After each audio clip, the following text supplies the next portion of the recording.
Malam ni, cerita kita ataupun perkongsian yang saya nak kongsikan kepada anda semua adalah berkaitan dengan rumah. Rumah.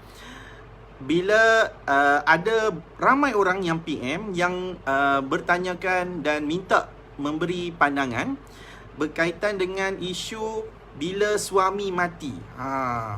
Saya tak tahu lah Kak, mungkin banyak kan berkaitan dengan COVID ni kan. Alright, siapa yang dekat sini yang ahli ahli keluarga, sahabat handai dan sebagainya yang mungkin kematian disebabkan COVID, saya ucapkan takziah. Okey, takziah. Semoga anda semua kuat menghadapi situasi ini. Okey, tapi mungkin disebabkan cerita COVID ni yang berlaku kematian ni, jadi ada orang yang bertanyakan tentang isu apakah status harta yang ditinggalkan oleh suami. Sebab mostly ramai akan tanya, kalau suami mati, suami meninggal, apa status rumah tu? Apa status rumah yang ditinggalkan oleh suami tersebut? Adakah ia harta pusaka ataupun ia dikira sebagai harta sepencarian? Yalah kan, sebab bila kita duduk dalam perkahwinan, okay, semua orang mungkin belajar. Bila kahwin, kalau kita beli rumah, rumah tu boleh dianggap sebagai harta sepencarian, harta yang dibeli dalam tempoh perkahwinan. Kan? Mungkin ramai orang tahu. Mungkin ada yang tak tahu. Alright. Anda tak apa, relax. Kita akan tegangkan kepada anda semua. Okay. Kalau kita beli rumah dalam tempoh perkahwinan, kita mau biasa kan, bila berkahwin, mesti ramai orang yang akan membeli rumah. Beli rumah dalam tempoh perkahwinan, sama ada suami beli ataupun isteri beli, ia boleh dianggap sebagai harta sepencarian. Okey, tetapi dia ada syarat dia untuk nak dapat perkara tersebut. Cuma benda tu kita tak mau nak cerita lebih lagi.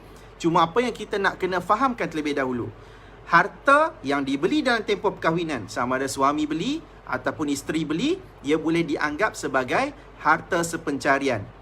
Okey, relax dulu. Siapa yang ada soalan semua, relax dulu. Baik. Bila kematian, let's say lah, suami yang beli harta tersebut, beli rumah. Okey, suami beli rumah tersebut dan kemudian suami meninggal. Bila suami meninggal, kita nak kategorikan rumah tu sebagai harta pusaka ataupun harta sepencarian. Yang ni kadang-kadang ada orang dia tertanya-tanya, aku nak tuntut rumah ni harta sepencarian tapi suami meninggal. So macam mana? Apa situasi dia? Okey, baik. Jawapannya adalah, sekiranya rumah yang dibeli oleh suami tersebut dalam tempoh perkahwinan, ya, kita boleh kata yang tu sebagai harta sepencarian. Syarat untuk tuntut harta sepencarian, anda kena tahu apa syarat-syarat nak tuntut sebagai harta sepencarian? Dia ada 3 keadaan. Okey, 3 keadaan yang membolehkan seorang isteri membuat tuntutan rumah yang ditinggalkan oleh arwah suami ni sebagai harta sepencarian. Syarat yang pertama ataupun keadaan yang pertama, awak yang duk gatal hidung tak? Hei, geram tu ya. Alright. Syarat yang pertama ataupun keadaan yang pertama yang membolehkan seorang isteri membuat tuntutan harta sepencarian, yang pertama, bila suami dia cerai hidup. Kalau berlaku perceraian, dah bercerai, baru boleh buat tuntutan harta sepencarian. Okey, itu keadaan yang pertama. Okey, yang tu biasalah. Kalau kata berlaku perceraian, salah satu isu yang akan berlaku adalah harta sepencarian. Berlaku cerai hidup, berebut harta sepencarian. Yang kedua, keadaan yang kedua adalah bila suami disahkan berpoligami. Saya kena sebut disahkan berpoligami. Kita tak mau cerita benda tu. Alright, kita step aside sekejap. Dan keadaan yang ketiga, iaitu harta sepencarian boleh tuntut sekiranya suami meninggal dunia. Kalau suami meninggal dunia, isteri, okey, kita sebut dalam status dia bukan janda, kita sebut balu. Okey, balu yang ditinggalkan oleh arwah suami ni boleh membuat tuntutan rumah tersebut sebagai harta sepencarian. Ini keadaan. Okey, so kalau kata suami meninggal, maka isteri ni, balu yang ditinggalkan ni, boleh membuat tuntutan harta sepencarian. Katakanlah semasa contoh sebelum suami meninggal, suami ni menceraikan isteri dia. Sebab ada orang keadaan dia tanya, tuan, saya nak buat tuntutan atas pencarian, tapi boleh ke sebab saya diceraikan dalam tempoh iddah. So maksudnya dia bercerai. Contoh dia bercerai 2 minggu lepas, suami dia ceraikan dengan talak 1. So dia dalam keadaan iddah raj'i. Okey. Kemudian tiba-tiba dalam tempoh iddah tersebut, suami ni meninggal dunia. Okey. Boleh tak? Jawapan dia masih boleh membuat tuntutan harta pencarian dan dia juga layak untuk mendapat harta pusaka. Kalau orang yang dah bercerai, tak ada apa dah langsung, okey. Maksudnya dah habis iddah ke, talak bain sughra ke, talak bain kubra ke, okey. Bercerai tu kita hanya boleh tuntut harta pencarian saja. Kita tak layak dapat pusaka. Tapi kalau orang yang bercerai tu dengan talak raj'i, okey, talak satu ataupun talak dua, dalam tempoh iddah raj'i tersebut, suami ni meninggal dunia. Okey. Jadi bagaimana status tu? Kita layak pusaka saja ke ataupun kita layak harta pencarian? Jawapannya kita layak dua-dua. Kita boleh buat tuntutan harta pencarian, kita masih boleh buat dapat pusaka. Clear? Bagus kan? Okey. So, isu kat sini yang kita kena faham adalah walaupun seorang suami ni dia membeli rumah dalam tempoh perkahwinan, kemudian berlaku kematian, harta tersebut adalah harta sepencarian antara lelaki ni dengan isteri yang masih hidup. Sebab saya kena fokus kepada suami meninggal lah, sebab tajuk pun cerita tentang suami meninggal. Okey, kita fokus kat situ saja. So, kalau suami meninggal, kita ni sebagai isteri, kita hanya layak untuk mendapat bahagian pusaka kecil sahaja sebenarnya. Kalau anda kematian suami, okey, dalam keadaan anda tidak ada anak, tak ada anak hasil daripada perkahwinan tersebut, so anda mungkin dapat 1/4 sahaja. Okey. Tapi kalau ada anak, anda akan dapat 1/8. Ini bahagian pusaka yang telah ditetapkan oleh hukum syarak. So, kalau 1/8, anda mungkin rasa macam sikit. Sedangkan anda yang telah menempuhi perkahwinan tersebut dalam satu tempoh yang lama, berkorban macam-macam, tetapi anda mungkin dapat sebilangan kecil sahaja bahagian pusaka. Itu kalau ada seorang isteri. Cuba bayangkan kalau ada beberapa orang isteri. 8. 1/8 kalau ada anak, kali 2 pula ada isteri, 1/16. Lagi kecil tak kek tu? Bayangkan kek bulat tu, puan belajar matematik potong 1/16, belah 16. Tu kalau ada 2 isteri lah. Okey, so faham kat situ. Jadi macam mana kita nak menambahkan bilangan ataupun bahagian kita dengan membuat tuntutan harta sepencarian. Harta sepencarian dalam hukum syarak dia dianggap sebagai hutang. Hutang si mati ke atas pasangannya yang masih hidup. Kalau rumah ataupun harta tu dibeli dalam tempoh perkahwinan. Okey, tapi ada orang akan tanya kat saya, "Tuan, macam mana pula kalau rumah suami ni dibeli sebelum kahwin? Boleh ke isteri membuat tuntutan atas pencarian?" Rumah suami kita ni dia beli. Okey, dia beli harta pencarian. Okey. Dia beli rumah sebelum dia berkahwin. So isteri cuci kaki je lah lepas kahwin tu masuk. Okey, kemudian meninggal. Boleh tak nak buat tuntutan tu? Tak boleh. Okey, syarat untuk tuntut atas pencarian dia mesti dibeli dalam tempoh perkahwinan. Tetapi kalaulah isteri tahu yang rumah tu dibeli sebelum kahwin, kemudian semasa dalam perkahwinan tu isteri ni ada buat keluar duit. Okey, isteri ada buat keluar duit, dia tambah dapur ke, perbesar parking ke, apa-apalah, renovate lah kita cerita. Dia something benda yang kita sebut dalam bahasa undang-undang memajukan. So kalau dia memajukan harta tersebut, jadi dia boleh dikira sebagai daripada harta tu, harta yang tak harta pencarian, dia jadi harta sepencarian sebab isteri telah memajukan. So kalau suami meninggal, dia boleh membuat tuntutan harta tersebut. Ataupun ada orang akan tanya, "Tuan, suami saya ni dia dapat rumah pusaka. Saya nak buat tuntutan harta pencarian. Boleh tak?" Jawapan dia tak boleh. Rumah harta pusaka tak boleh. So suami ni mungkin dia dapat daripada arwah ayah dia, contohnya dapat rumah, kemudian dia meninggal. So nak tuntut rumah tu sebagai harta pencarian, tak boleh. Okay, tak boleh. Tetapi kalau isteri sama macam tadi, kalau isteri dia renovate rumah pusaka tu, so dia memajukan rumah pusaka tersebut, yang tu dia convert daripada rumah pusaka, dia akan bertukar status dia sebagai rumah harta sepencarian. Okay, alright. Kalau satu lagi pula, kalau suami ni dia terima hibah, okay, dia terima hibah, dapat hadiah, tak tahulah siapalah bagi hadiah kat dia, sebiji rumah, dapat hibah. Okey, hibah dengan hadiah ni lebih kurang lah. Okey, cuma hibah ni dia ada rukun dia. Okey, jadi dia terima rumah tersebut daripada hibah. Mungkin Tok Wan dia hibah kepada dia sebagai cucu. Tok Wan hibahkan hang kat hang, hang jagalah rumah ni. Ambillah, buatlah macam rumah hang sendiri. Tu buat. Kemudian dia meninggal. Jadi boleh tuntut tak? Tak boleh. Harta hibah pun tak boleh. Tetapi dia boleh bertukar status kalau macam tadi juga, isteri ada keluarkan duit untuk memperbesarkan ataupun memajukan harta tu. Okey? Yang tu very clear lah kat sini. Apa-apa pun, kalau nak kira benda tu harta pencarian, dia mesti harta yang dibeli. Beli pula dalam tempoh perkahwinan. Kalau beli sebelum kahwin, tak boleh consider sebagai harta pencarian.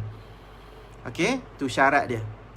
Alright. So, jawapan kepada persoalan untuk penerangan malam ni, adakah harta yang ditinggalkan oleh arwah suami dikira sebagai pusaka ataupun harta pencarian? Jawapan dia boleh jadi dua-dua. Okey, dia boleh jadi harta pusaka dan dia boleh jadi juga harta pencarian. Faham? So kalau katalah contoh anda dah bercerai hidup, kemudian dah habis dah tempoh iddah, kemudian tak buat tuntutan apa pun. Tiba-tiba pula bekas suami kita ni meninggal. Sebelum dia nak bedak pusaka dia tu, anda pula sebagai bekas isteri nak masuk. Anda filekan tuntutan. Sebab takut nanti ni, kalau anda tak buat tuntutan tu, harta yang sepatutnya anda dapat sebagai harta pencarian, tiba-tiba orang lain claim sebagai pusaka. Kita ada beberapa kes yang begitu. Okay? Yang mana pasangan ni bercerai. Okay? Dah bercerai, kemudian tak buat apa-apa. Biar je. Biarlah. Tak buat apa-apa pun. Ni harta milik suami. So, walhal harta tu dibeli dan tempoh perkahwinan. So, dia sepatutnya layak untuk mendapat harta pencarian. Kemudian sampai satu tahap, tiba-tiba si suami ni, bekas suami, meninggal dunia. Bila bekas suami ni meninggal dunia, harta tu, rumah tu menjadi harta pusaka. Jadi dia layak kepada orang-orang lain ni. Bukan takat anak-anak kita je. Dia layak dapat ke adik-beradik yang lain. Time tu baru kita nak masuk buat harta pencarian. Kadang-kadang dia bukan tak boleh. Bimbangnya banyak kita orang nak lawan tu. Sebab bila kita buat tuntutan harta pencarian, dia mungkin akan ada plaintiff dengan defendant ya, antara bekas suami dengan bekas isteri. Tapi kalau bekas suami meninggal, defendant ni ramai. Siapa yang ahli waris pusaka, semua itulah yang kita sebut sebagai defendant. Jenuh nak lawan dekat dalam mahkamah nanti. Okey, tu belum kira lagi harta tu kalau dah hilang dah dijual dan sebagainya. Okey, that's why kalau katalah na'uzubillah, saya doakan siapa yang menonton ni semuanya jodoh berpanjangan, bahagia selamanya. Okey, tetapi katakanlah anda yang menonton sekarang ni mungkin telah berlaku perceraian ataupun sedang dalam proses perceraian. Let's say lah berlaku perceraian tersebut. Okey, kalau berlaku perceraian, perkara yang paling penting untuk anda selesaikan selain daripada bab nafkah anak, bab jagaan anak, harta sepencarian. Harta sepencarian kena clear cepat. Okey, sebab kalau berlarutan, anda akan ada banyak problem. Trust me. Okey, kita dah face off dengan macam-macam isu dekat dalam mahkamah syariah berkaitan dengan harta sepencarian. Okey, antaranya sebabnya kita melambat-lambatkan perkara tersebut. Nantilah, biarlah dulu, tak apalah.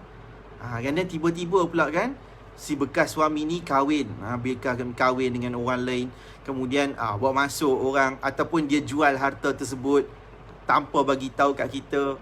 So anda tak buat apa-apa pun, anda yang sepatutnya layak pun anda tak membuat tuntutan tersebut. Okey, so yang tu kalau dalam keadaan cerai hidup. Kalau berlaku kematian, mungkin kita rasa macam tak apalah, dapat bahagian pusaka pun jadilah. Sedangkan mungkin kita ada bahagian yang lebih kat situ. Alright, so inilah nasihat saya. Okay, so sekarang saya akan ambil soalan. Okay, soalan daripada anda semua. Siapa yang bertanyakan soalan, anda boleh tanyakan soalan sekarang. Alright, saya akan ambil soalan start daripada sekarang. Sebelum sambil-sambil tu saya akan nak bagi tahu, saya dah tengok ada satu video yang di-post dekat dalam Facebook page, video TikTok yang cerita pendek-pendek semua tu. Saya tengok ada ramai orang yang minta, yang yang tanya kalau kata digantung tak bertali ni. Sebab ada kalau hampa tengok dekat page nanti ni kan, ada satu video saya pakai baju batik. Ramai orang tanya, tuan kalau kata saya digantung tak bertali ni macam mana? Kalau digantung tak bertali ni maksudnya anda mungkin suami tak mau ceraikan anda, ataupun mungkin suami kita hilang dan sebagainya. So anda kena fikir untuk membuat tuntutan fasah ataupun cerai taklik. Tengok mana yang sesuai. So macam mana nak tahu sesuai tak sesuai, kena jumpa peguam. Okay, tapi sebelum nak jumpa peguam tu, anda kena prepare.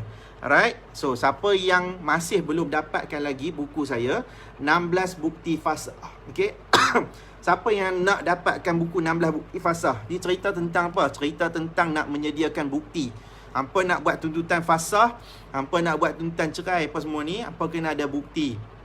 Okay, jadi macam mana nak tahu bukti benda apa semua tu? Anda boleh dapatkan ni. Saya dah buat masa PKP hari tu, dah terbit dah. Cuma tak boleh dekat kedai buku je. Sebab mau lebih selesa jual secara online macam ni je. Okay, so siapa yang belum dapatkan buku lagi, orang yang digantung tak bertali. Alright, siapa yang digantung tak bertali, yang maksudnya suami tak mau cerai ataupun suami hilang lah. Mostly kebanyakan suami lari ke sebagainya. So anda dah kena prepare. Okay, anda mungkin nak buat tuntutan perceraian, so anda kena prepare benda ni. Alright, so siapa yang nak, anda boleh komen nak, tulis je nak. Nanti saya punya staff akan PM esok hari. Dia akan PM kepada anda semua untuk dapatkan buku ni. Kita akan bagi link Shopee kepada anda. Okay, alright, thank you untuk iklan tersebut. Okay, saya nampak soalan yang pertama daripada Puan Raziah Muhammad Dalan. Assalamualaikum tuan, Waalaikumsalam. Bagaimana jika berlaku kematian suami, si isteri telah buat tuntutan mut'ah dan tuntutan tersebut belum diselesaikan oleh suami, dan jika sebaliknya si isteri meninggal, bagaimana status tuntutan tersebut? Okey, baik.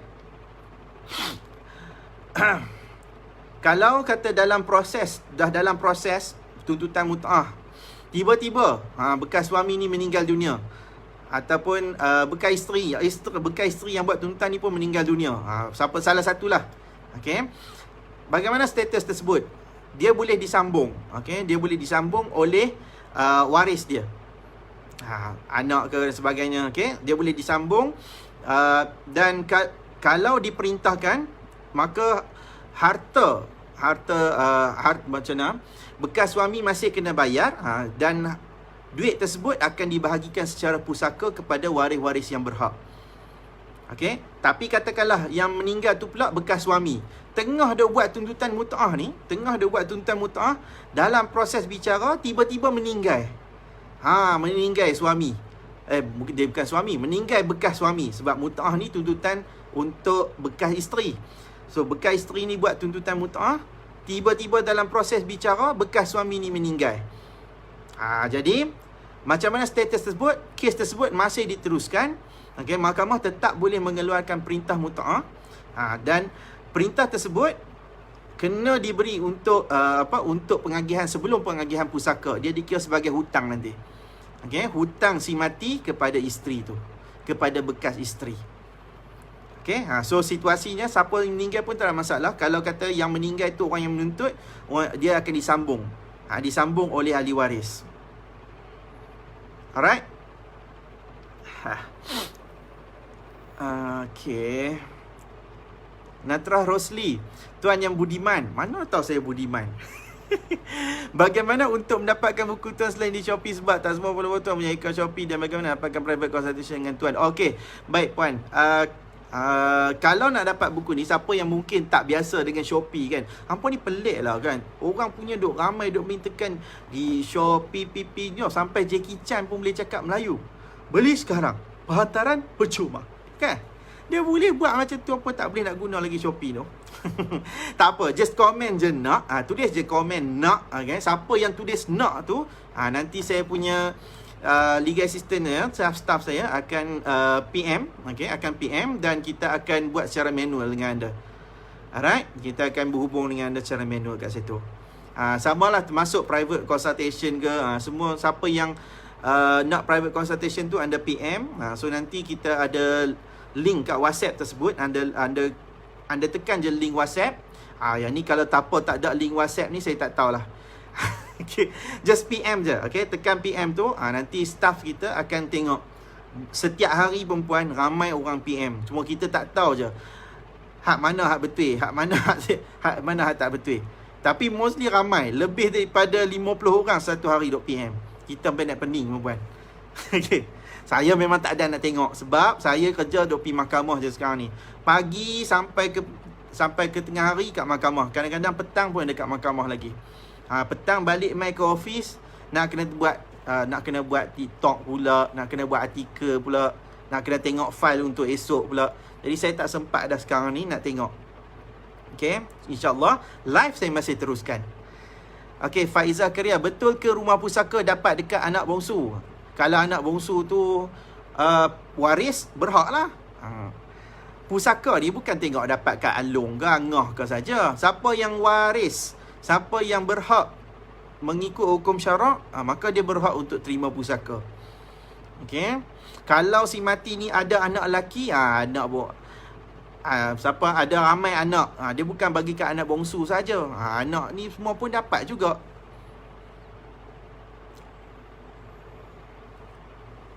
Tina Makmur. Okay, berapa dah ni? Saya tak boleh lama ni. Okay, elok. Dalam 10 minit lagi Ada tetamu, tak baik tinggalkan tetamu kat rumah macam ni.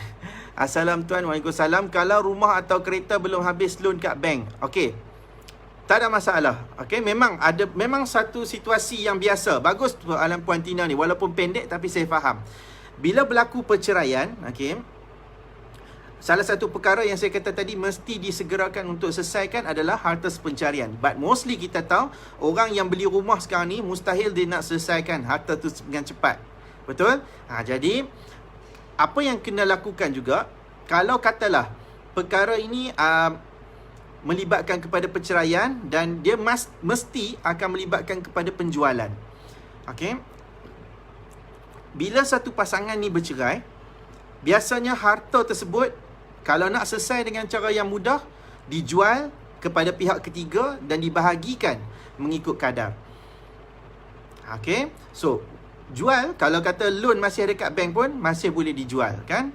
Jadi kita boleh jual dan bahagikan mengikut kadar setelah penolakan segala hutang di bank. Biasanya kalau kata kes kita kat Mahkamah Tinggi Syariah berkaitan dengan harta pencarian pun, kalaulah lawan bicara dan sebagainya, biasanya perintah mahkamah dia akan ada sebut beberapa perkara. Yang pertamanya dia akan sebut harta tu harta pencarian. Okey, mahkamah akan sebut bahawa harta yang dituntut adalah harta pencarian. Yang keduanya, mahkamah akan sebut bahagian. Berapa bahagian bekas isteri, berapa bahagian bekas suami. Separuh-separuh ke, bekas suami 2/3, isteri 1/3 ke. Okey, ikut yang mana mahkamah nilai berdasarkan kepada perbicaraan. So, okey, yang kedua bahagian. Yang ketiga, mahkamah akan sebut bahawa harta tersebut hendaklah dijual dan dibahagikan mengikut kadar setelah penolakan segala hutang. Yang ni standard. So, maksudnya harta tu kalau nak selesai kena dijual. Let's say lah kita tak mau jual kepada pihak ketiga. Tak mau jual kepada saya ke, tak mau jual kepada siapa-siapa ke. Okay, so apa yang boleh dilakukan? Let's say lah bekas suami ni kata, saya nak duduk rumah ni. So dia kena bayar duit kepada bekas isteri tersebut. Buat refinance ke, kalau contoh ada 2 nama kan. So nak bagi tinggal 1 nama sahaja, kena buat refinance dan biar tinggal 1 nama sahaja. Okay, katakanlah bekas isteri yang nak. So bekas isteri buat refinance, dia bayar duit tu kepada bekas suami. Ikut bahagian berapa yang dalam perbincangan lah lagi bagus. Kalau tak boleh dapat selesai melalui bincangan, memang kena naik mahkamah untuk proses harta pencarian. Okay, so tak kisah kalau kata masih dalam loan bank pun, kalau dah berlaku perceraian, antara perkara yang diselesaikan adalah harta pencarian. Kalau tak boleh selesai jual secara baik, maka kena dapat perintah daripada Mahkamah Tinggi. Okay, alright. Tuan, berdasarkan artikel tuan menyesal apa saya lihat banyak komen negatif. Bukankah jodoh rezeki aja itu telah ditakdirkan oleh Allah? Sebab itu kita kena mengiman qada. Bagi saya kahwin dengan bujang sekalipun, ibu bergaji kecil belum tentu mampu bagi nafkah kepada keluarga. Sebab itu banyak perceraian disebabkan masalah kewangan. Soalan saya, adakah tuan anti poligami? Dah. Okey, panjang punya muka dimah. Lah kali soalan tu nak tanya benda tu je. Okey. Saya bukan orang yang anti poligami. Alright? Saya sebagai seorang Islam yang beriman, saya percaya bila Allah SWT dah berikan suatu hukum dan ketetapan di dalam Al-Quran membenarkan seorang suami berpoligami. Okey, fankihu ma tabalakum minan nisa'i masna wa sulasa wa ruba'. Okey. Allah sebut benarkan, tetapi dia kata kalau kita tak mampu, cukup dengan seorang sahaja. Okey, jadi saya tak boleh katakan poligami ni tak betul ke dan sebagainya. Saya tak pernah pun cakap begitu dan saya tak pernah pun anti poligami. Okey, bahkan saya banyak membantu orang yang nak buat tuntutan poligami. Cuma saya anti dengan sikap lelaki yang poligami senyap-senyap. Itu je. Yang terus terang yang dia tak mampu sebenarnya. Okey, yang tak mampu tapi nak poligami. Dia bukan setakat tak mampu tak mampu kewangan pun ada yang kata poligami. Itu satu. Kemudian saya anti dengan orang-orang yang nak ambil jalan mudah. Okey, pergi ke Siam, nikah sindiket. Dah tak boleh lepas ke Siam, dah sempadan Siam tutup. Pandai pula cari ruang-ruang lubuk-lubuk dekat dalam Malaysia ni, hak mana nikah sindiket. Okey, saya anti orang-orang macam ni. Okey, sebab apa? Sebab dia telah sedikit sebanyak merosakkan poligami tersebut. Poligami ni asalnya indah sebab Nabi pun berpoligami dengan baik. Ramai orang, jangan kata Nabi lah, Nabi mungkin dah memang Nabi ni maksum. Okay? Ramai orang yang mungkin poligami pun dengan baik dekat Malaysia ni. Even kawan peguam saya pun ada yang berpoligami dengan baik. Okay? Cuma yang tak baik ni banyak. Lagi banyak. Sebab dia merosakkan nama poligami tersebut. Ni orang yang saya anti. Contohnya kan, kalau kita tengok dalam beberapa bulan yang lepas, saya ada baca satu artikel tu yang menikah ramai. Tapi minta bantuan untuk untuk makanan dan sebagainya. Dia macam duduk pun dekat rumah bantuan zakat. Pelik tak? Zakat ni untuk orang fakir dengan miskin kan, kita sebut asnaf yang layak. Tetapi kalau asnaf yang layak, maksudnya kalau dia poligami, dia berasnaf, maksudnya dia tak layak poligami. Macam mana boleh dibenarkan perkara tersebut? Yang ni yang kita anti. Dia akan merosakkan sedikit sebanyak tentang Islam tu sendiri. That's why siapa yang nak berpoligami, make sure kemampuan tu kena ada. Jadi saya bukan anti poligami. Alright? Saya bukan anti poligami. Saya anti dengan orang yang tak pandai nak poligami ni. Macam kita pandai, tapi saya tak pandai pun. Cuma saya nak cerita tentang kalau nak poligami, buat cara betul.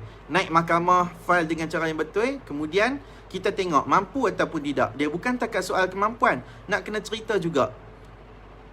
Hang ni sesuai ataupun tidak nak poligami. Okay? Alright. Okay, Sosa Cloverfield nak beli buku tu. Okay, tak apa. Just tulis je nak beli buku tu ke apa. Nanti esok kita saya punya staff akan PM. Dia akan tengok live ni. Untuk nusyus ada dalam buku tak tuan? Dia bukti ni dia boleh je semua, cuma lebih kepada fasah sikit.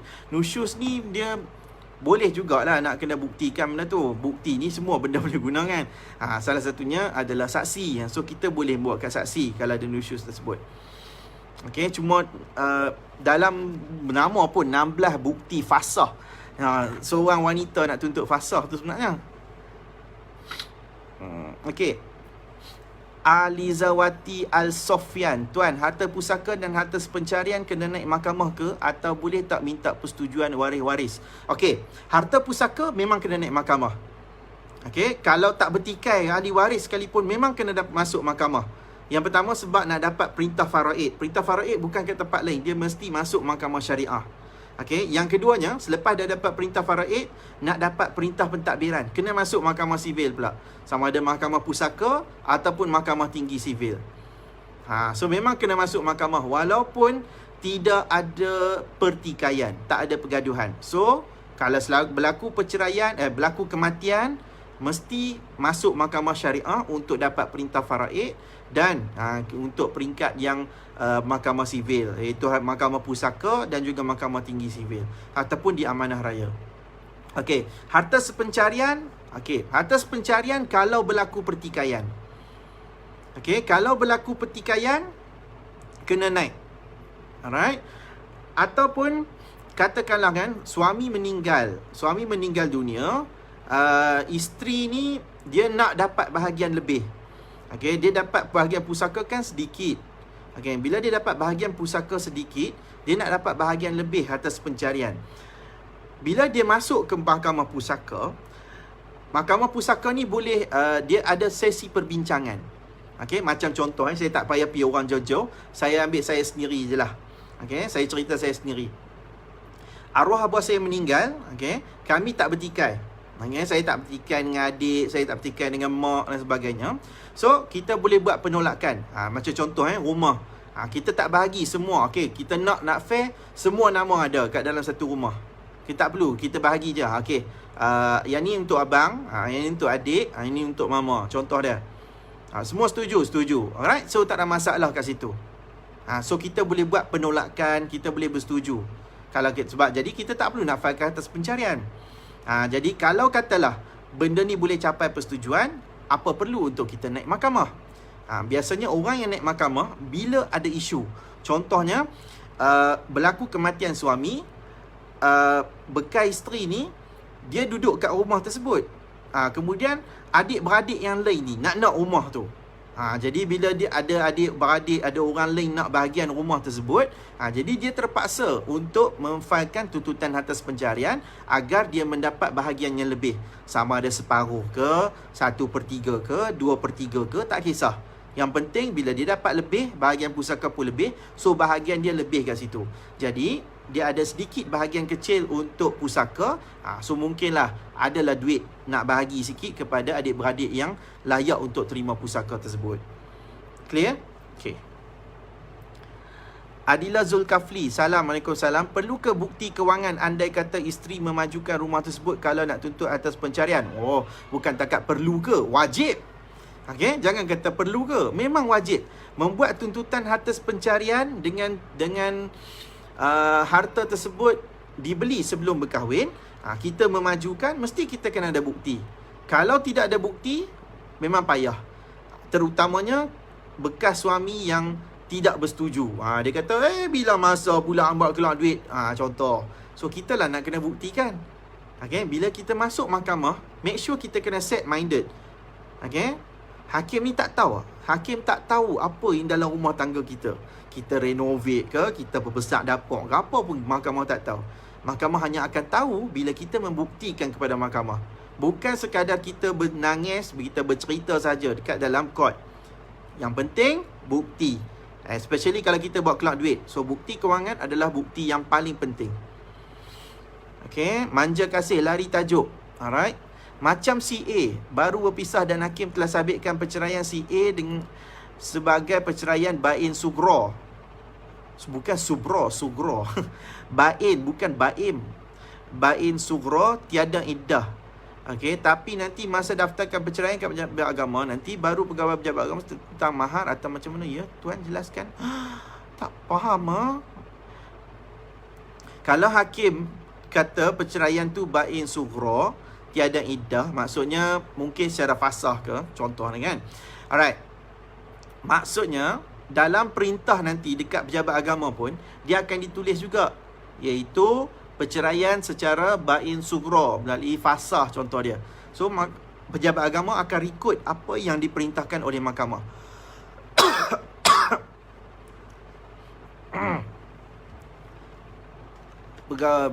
Tentang mahar apa?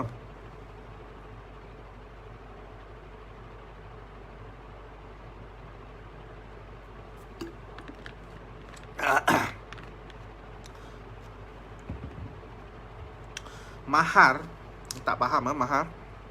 Mahar ni maksudnya mas kahwin. Nak tuntut balik mas kahwin ke apa? Oh, okey. Berapa harga?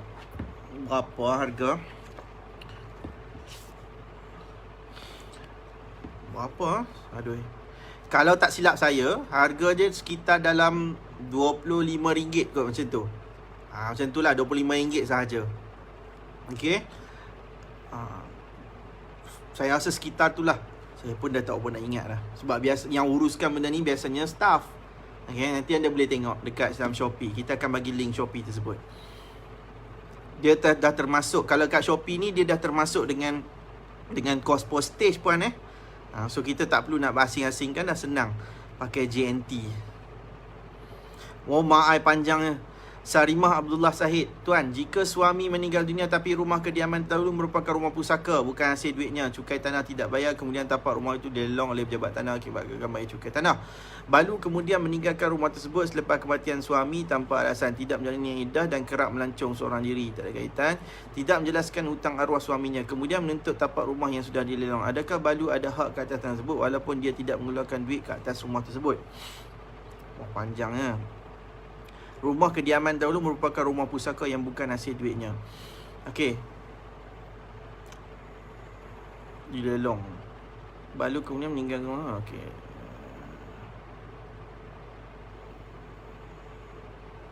Adakah Balu ada hak?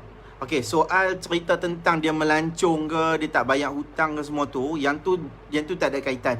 Okey. Yang ada kaitan yang kita kena tahu, kalau rumah tu rumah pusaka, jadi bekas isteri ni, dia tidak pun mengeluar duit ke atas rumah tersebut, maksudnya dia tak renovate dan sebagainya, maka dia tak boleh terima. Dia tak boleh nak claim yang tu sebagai harta pencarian.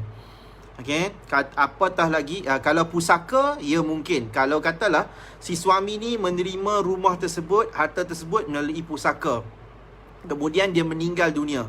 Bila meninggal dunia, isteri ni dia boleh layak juga untuk mendapat rumah tersebut, bahagian lah, sedikit bahagian, sebab dia masih lagi isteri. Melainkan dia telah bercerai semasa hidup. Bercerai semasa hidup, habis iddah, dah tak ada apa-apa, kemudian meninggal si suami ni. Meninggal si suami, maka yang tu dia tak layak untuk terima pusaka dan mungkin harta pencarian juga. Harta pencarian dia nak kena buktikan tentang duit yang dikeluarkan untuk memajukan. Tapi cerita tak menjalani iddah ke, tak kerap melancong ke, dia tak ada kaitan. Pusaka ni, kalau katalah kita tak membantu si mati ni sebelum dia mati tu, kita ni tak pernah ambil peduli pun. Tak pernah bawa pergi hospital ke, contohnya kan, kita tak pernah bawa pergi hospital, yang duk bawa ni orang lain yang duk bawa. Okay? Kemudian meninggal.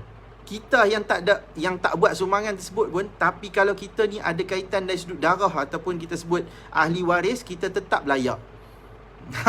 Okay? Yang ni yang orang kadang-kadang kata, wah, time sakit tak ada orang nak tolong, my time meninggal pakat berebut nak ambil atau pusaka.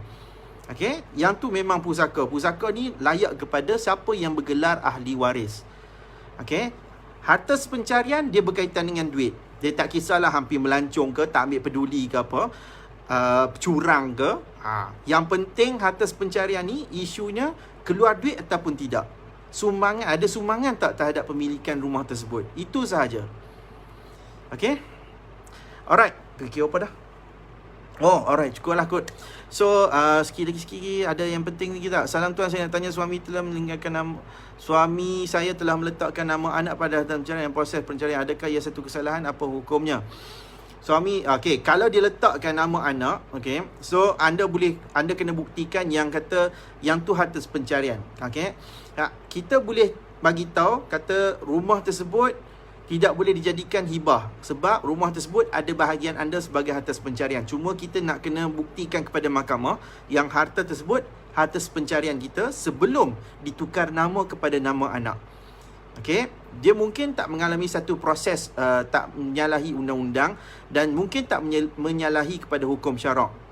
Cuma kalau anda tak menyatakan yang tu hak anda, maka dia akan kekal. Mungkin hibah bapa kepada anak kat situ. Selagi mana kita tak datang memberitahu yang tu hak harta pencarian, dia akan kekal sebagai harta hibah kat situ. Okey? Alright. Saya tak boleh lama perempuan. Saya punya tetamu saya, takut lagi mereka tunggu lama kat bawah. Okey, itu saja untuk malam ini. Thank you so much pada anda semua yang sudi menonton. Alright. So saya harap penjelasan saya ini dapatlah memberikan sedikit sebanyak pencerahan. InsyaAllah kita akan bertemu lagi di lain masa. So siapa yang nak buku 16 bukti fasah ni, anda boleh PM ataupun anda boleh tulis je komen kat sini, saya nak. Okay, tulis je komen saya nak. Nanti kita staff saya akan PM. Okay, staff saya akan PM ataupun dia akan tulis kat komen dan sebagainya link Shopee kita.